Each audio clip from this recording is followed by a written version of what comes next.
host, Grady Sheffield, director at Towson University. And today I'm joined by Kristin DeAngelo, who's the executive director at the University Recreation Wellness at the University of Arkansas. That's a mouthful. It Hey, is. Kristin, how are you? I'm good. Thanks for having me, Grady. Absolutely.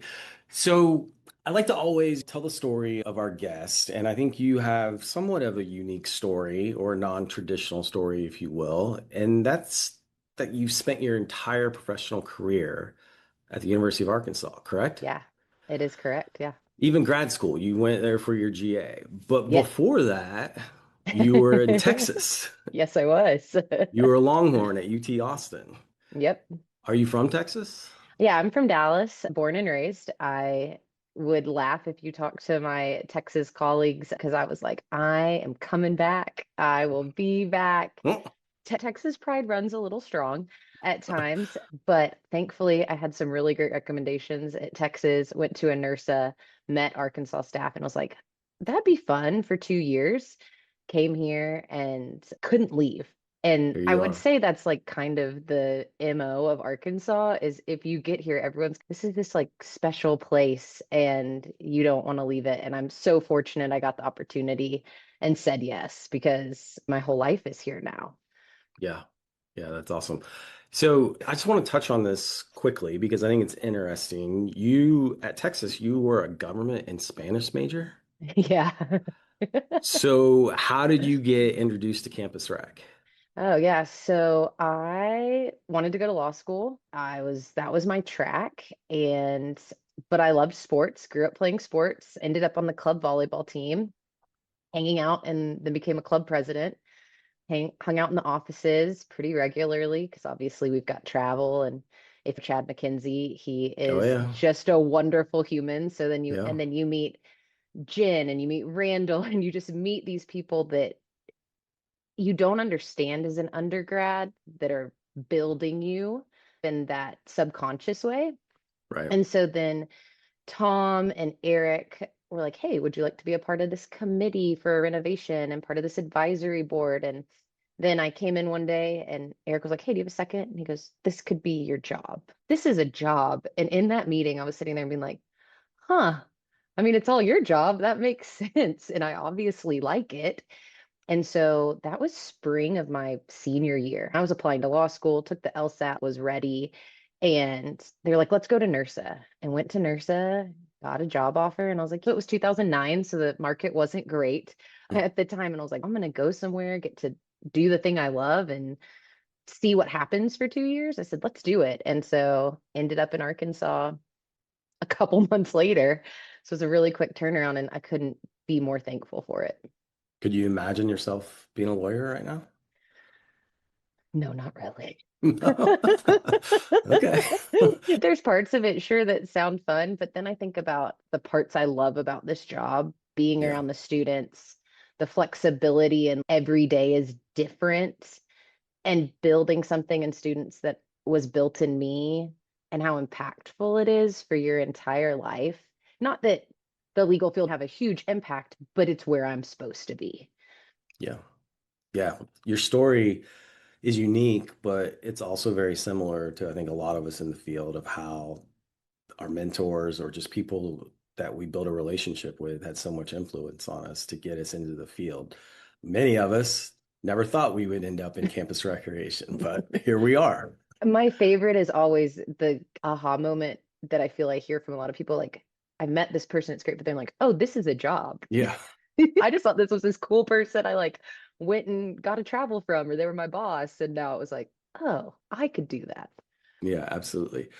So you went to NERSA, you met the people at Arkansas, you probably had a good time with them, you fell in love, you went to be a GA, you told UT Hmm. you'd be back in 2 years. Yeah. But then you started this progression where after you were a graduate assistant, you became the interim assistant director of fitness and facilities, right?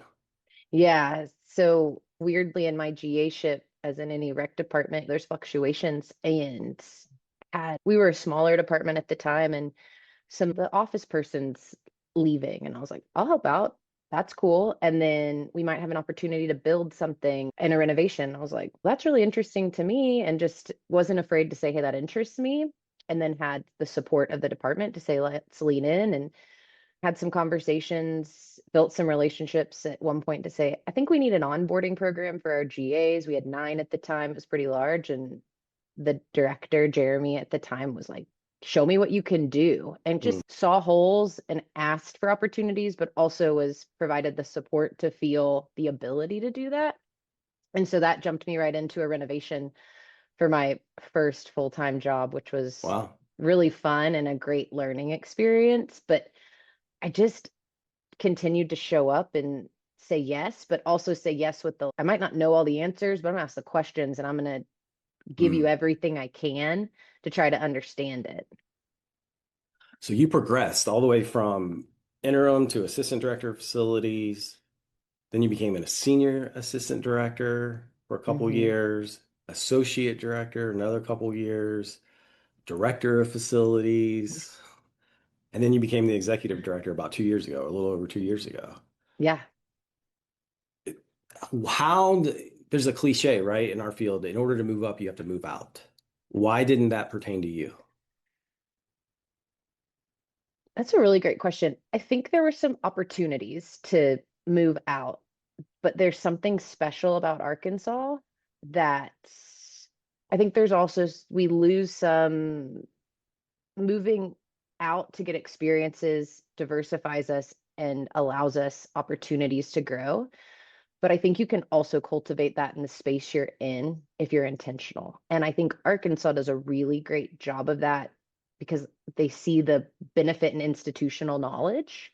Because we know that, and especially in a facilities realm, the Mm, institutional knowledge of a building, for me to say, 5 years ago, this is what happened, is harder to my peers that I am so impressed by, that they walk right into a new building and they're like, I don't have that history. So I think that's wise. I think Arkansas has some intentionality in that. I think there's always a little bit of good fortune in the timing you're in of what's available. And then I think you prepared yourself in those opportunities and had the support of people around you to prepare you as well. yeah. Because you Arkansas does have a really unique structure in the sense of, I guess not unique structure, but setup right now, that our vice chancellor and associate vice chancellor that I report to are all our previous executive directors. So we've got Mm, a lineage of rec staff, which is really cool because you're talking to people who speak your language right. and you have similar visions too. And so that also really, I think, helped that trajectory. Yeah. So your background was not facilities as an undergrad. It was intramurals and clubs, and then you did special events as a grad. Yeah, so I'd really say like clubs and special events from the Texas side, and then came in, and Arkansas gave me a chance with special events and instructional programs. And then our office manager took another position, so got some, started to get in the front office. Then our fitness GA left early, so I took over some fitness things, and then and so dabbled a little bit everywhere. And again, just kept saying yes and having questions. And then we got into the renovation, and that really threw me into the facilities realm Right. and didn't look back. I'm curious, and I don't know this to be true, but I have heard this from colleagues. But I'm curious what kind of challenges you faced as a female working in facilities. Yeah. Unique ones, that's for sure. Sometimes being the only voice at the table that had a different experience or a different viewpoint.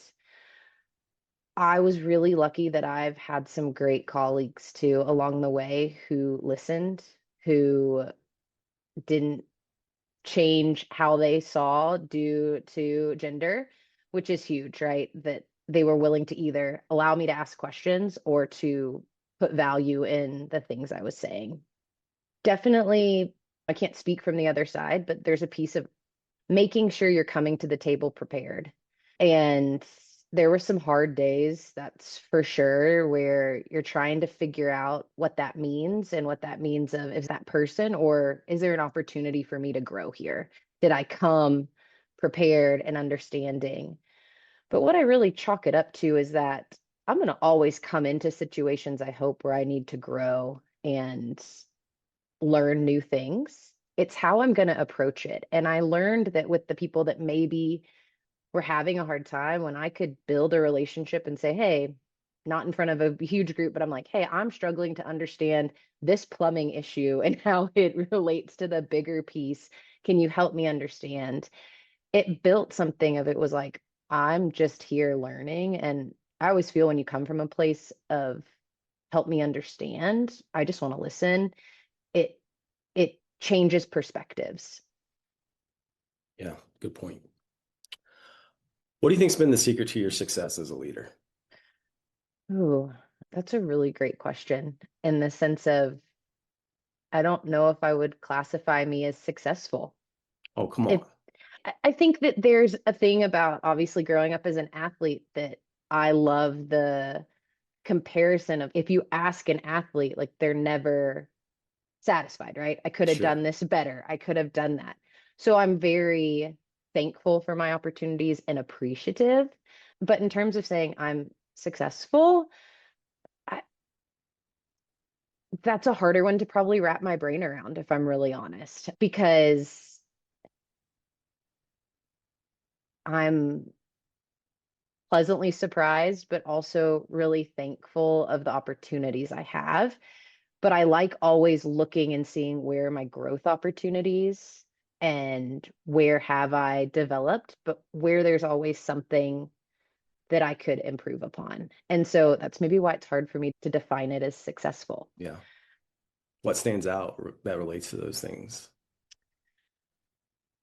The people around me, honestly, that I'm seeing them succeed, that I'm hopefully reducing barriers to their success, watching them grow and take the next opportunity. I think also finding a way to just lean in and become who they're meant to be Hmm. is the things that I truly find joy in. You've shared with me in prepping for this that you own your mistakes, you apologize, and you lead with transparency. How do you balance that when all eyes are on you as the person to lead or have all the answers? I think it circles back to some the honesty, transparency pieces that I'll start it off and say, I don't know. I'm or giving a safe space to share where we're at, what we need to do. I think really critically though, like that's not available in all situations. There's situations where I can come and say, we need to brainstorm this and figure this out, depending on the level. And that's when you go to your colleagues and your peers and say, I feel really stuck. Let's Hmm. go. But then in other situations, just saying, this is what I know right now. What are you feeling? How can I help? I might not know the next steps right now, but what I know right now is we can take it one step at a time. And right now is checking in with ourselves. What are our questions? What can we navigate together? And putting actions in time to when there's unknown. Yeah. Yeah. How do you keep your team motivated and bought into your vision? Don't worry, this is not an interview. Yeah. I'm like, is it hot in here? I think people who were leading out of COVID had a really unique challenge to walk into. I think you almost got a kind of clean slate of what does the direction look like? What are we going to do and have be our focus? How are people feeling coming back into the office? And that was a really a big sticking point for me back then of I want this to be a space where everybody feels heard, everybody feels a part of this mission and this plan to go there. So that meant a lot of honest conversations, a lot of team activities and building community. And I think it allows people to feel seen and heard, but then it doesn't ever stop. It just looks different in how we do it. And then you see how that works each year and you ask and you keep listening and you make sure your door's open that people can come share this is where I'm thinking and feeling. And So we do a variety of different team activities that even if it's just as simple as, hey, we're going to all work in the conference room today and have music on and like just hang out, to I try really intentionally to meet with the staff, every staff member once a semester minimally, just to make sure it's, hey, I am not any different. I need you to tell me what you're seeing because I would consider your input just as valuable because you're seeing it on that piece and I'm seeing it from a different perspective. So let's bring those together so we can make a whole picture. You've also mentioned or said that two or many can be true from a mentality standpoint. Yeah. Tell me more about that, what that means, and how you apply that into your work. Yeah. It started off as two things can be true. I can be mad and happy. Like I can Hmm. be sad you took another job, turned into a little bit of many things can be true because sometimes you can be mad and sappy, happy and angry and so I just really take that in conversations that I have with myself and with the team because I think it gives some flexibility to say you can be excited about this project and really scared. You can be Mm. frustrated by the directive and know this is something I have to do. So, how am I going to be successful and have a lot of questions? The world isn't clear cut all of most things of what's happening. And so, why does our response have to be? And I think it allows some openness for people to say, okay, it's so what I'm feeling and giving a name to it makes it make sense a little bit more, but also be okay. Because I think sometimes when we're like, that's going to be great, I'm going to do it. And inside you're like, oh, it kind of is like just shoving it down. And eventually Yeah. we know that isn't super successful. And so that's how I take it to just be like, really feel what you're feeling or acknowledge it so that there's honesty in it. And then a lot of times it leads us to what's our actual issue if it's a really big issue. And that's been really cool because it circles back to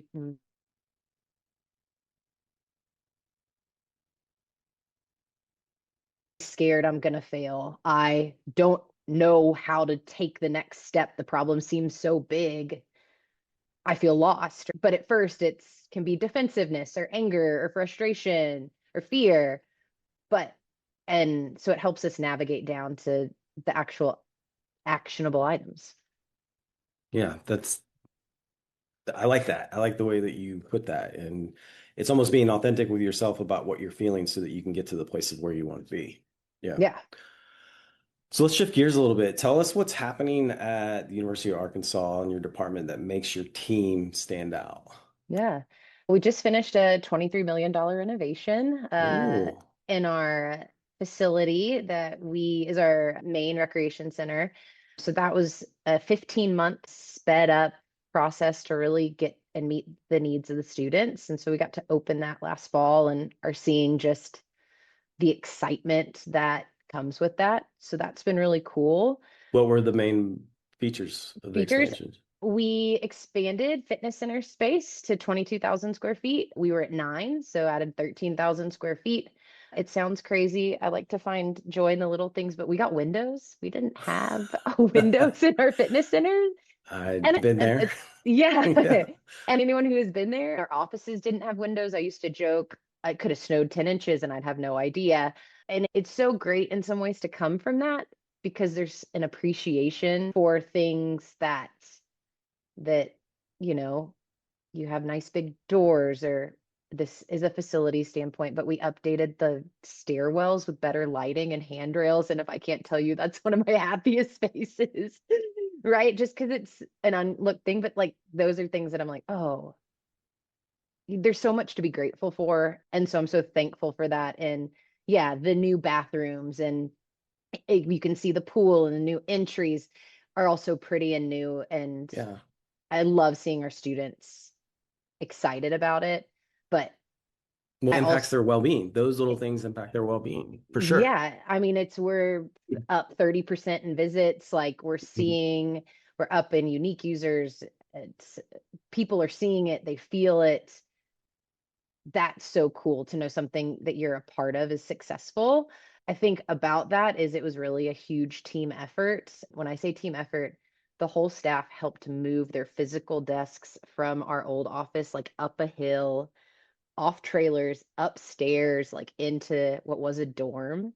They moved equipment from the fitness center into a gym. And I really challenged them. I'm like, how are we going to keep the community, not only for our students, but for us? How are we going to open up more spaces? And the creativity they brought to the table just astounded me. And I think that's the part of I was nervous, right? You're like, how's this going to work out? These are hard challenges when you're moving all your stuff away and you're under renovation for a certain period of time. And they took that and found things that I don't know if we ever would have recognized if that hadn't been if we hadn't had a catalyst to say, think about it in a different lens. Yeah. And so we took spaces that historically had maybe not been open all the time. And those program areas were like, yeah, let's try it. Let's try it. Let's open it up and try it. And if that hasn't been also some of our biggest support, they're like, thanks for having that open now. That is the best room. And so those things are also the fun surprises that the renovation brought because you're getting more space, you're getting new locker rooms. Yeah. Those are the face value, but the other ones, I'm like, ah, such a great feeling. Yeah. Eliminating barriers. That's awesome. Good for you. So, what have you learned about yourself in the 2 years that you've been a director, but also the 16 plus years that you've elevated yourself as a leader? What are some of the key things, lessons, or the things that stick out for you? How much more I have to learn. I think that it's really humbling being in this position. I'm, if you had asked me when I was an associate director, I didn't ever think I'd be an executive director. We, at our time, before we had some restructuring, our leadership team was pretty established. You're usually in that role for an Hmm. extended period of time. And it was like, the other associate director at the time, we looked at each other and we're like, okay, how are we going to make the most out of this? Because we know we're here for a while. Never would have guessed the change Did that you would want to happen. be? I don't think I had really thought about it, to Yeah. be completely honest, because as I was growing, it wasn't like I like would look at it and see it, but it felt a little far away. And I was a Hmm. little bit more like one step in front of the other. What's next? Do the best job you can, learn as much as you can.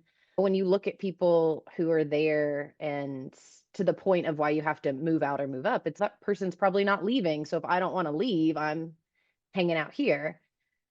And so I'm still shocked a little bit every day to be like, what an opportunity.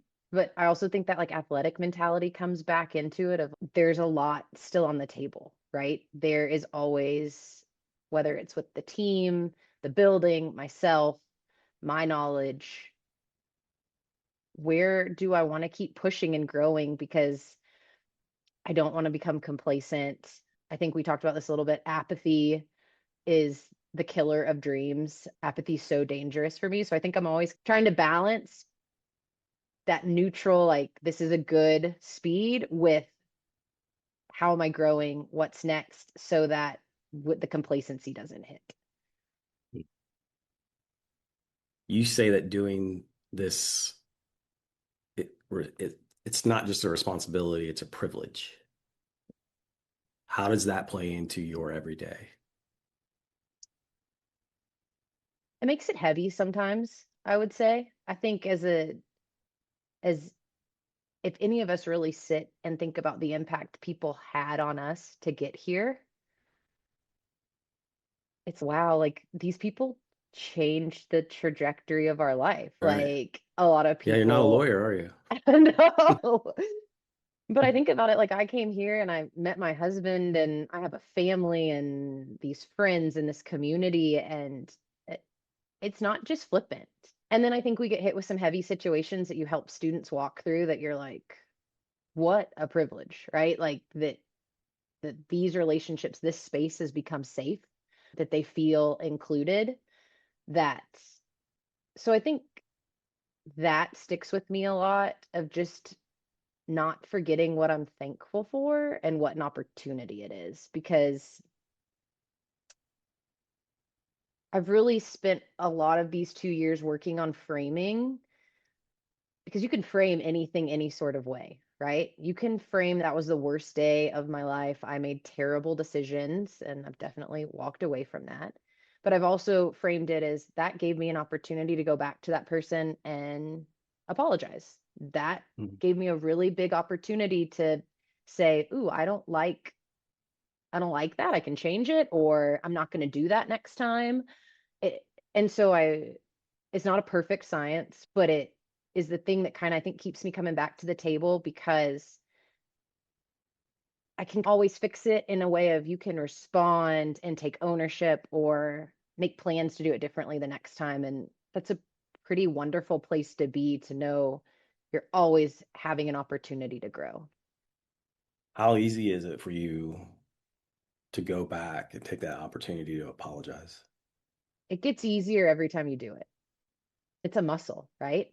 I was actually in a meeting the other day and it was going and it was cut and dry. And at the end of it, I said, I don't think I started this meeting. I think I could have framed what the issue was better so y'all understood where I was coming from because I've already come into this meeting thinking about it, thinking about the solution, telling y'all what we need. And I'm like, so you're at step 8 and I've walked through every step.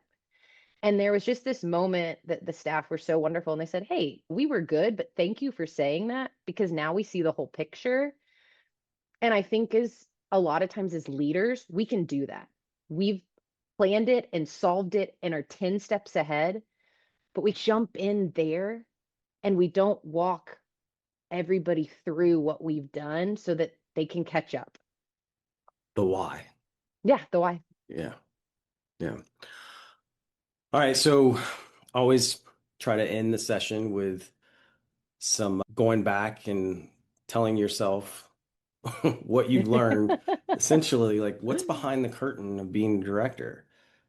So, what is it that you think others might need to know who are aspiring or aren't even aware that they're going to be a director one day that they should know? I think that your director, executive director, they're human. Man, they are going to make a mistake. They aren't going to know the answer.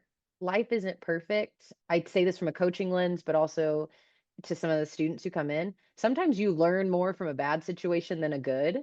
And here's the deal, I'm human, so there's going to be a situation where I could have handled it better, right? Now, that's on me and how I respond to it, but it also helps for someone else to say, I'm putting this person in a space that I'm giving them default, they know everything. And that's just not life, right? We're going to see different things differently. The hope is we've developed a mutual respect and understanding. So I think that's the first thing I always say is like, we don't know everything and I'm human. And so I'm going to make mistakes. And so just because someone's been in the position doesn't mean they have it all figured out by any means. I think the other thing is like framing. I think we sometimes think the grass is always greener. And I'd ask people to really sit and frame, okay, I could see how they see that. Can I see how I could do it differently? Or what did that give me an opportunity to change or do in my framing?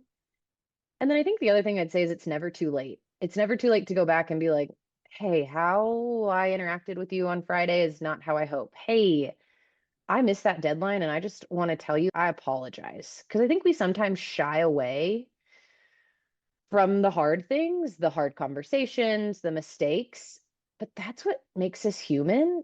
That's what makes us real. And again, if I don't have areas to improve upon, then that's actually probably scarier because that's not life. Life isn't an end of a race. Life is a continual story. And so if I've gotten there and said, there's nothing else I can do here, I'm done, no growth, I'd really ask you to reframe and see if that's true. Because I've found in experiences with myself and others, there's always something to grow, to learn, to experience. And so framing has helped that. a lot and behind the curtain of how I'm approaching it. I think it's interesting that you put it that way in terms of that's what makes us human. Because I would say from your story, it's the human side to working in rec, the relationships that were built, that were forged, the mentorships, all the way through your entire career is what helped you get here. Yeah. And being authentic with the people you work with. So, well said. I was going to say you wrapped it up beautifully. So well said to you. Listen, I Appreciate you appreciate you putting a being bow on. on it. Yeah, I didn't mean to do that, but yeah, sure, I'll take it. I appreciate you being on the download with us today. I know our listeners Yeah. are going to get some great value out of this. Congratulations on a successful career and all your accomplishments. I think the University of Arkansas is very lucky to have you. Texas is probably a little jealous that they don't. Maybe one day you'll go back.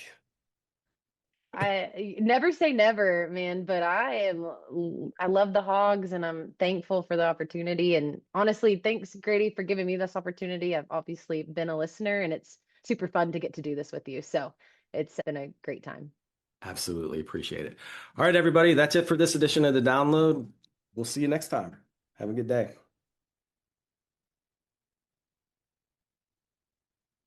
Hello, everyone. Welcome.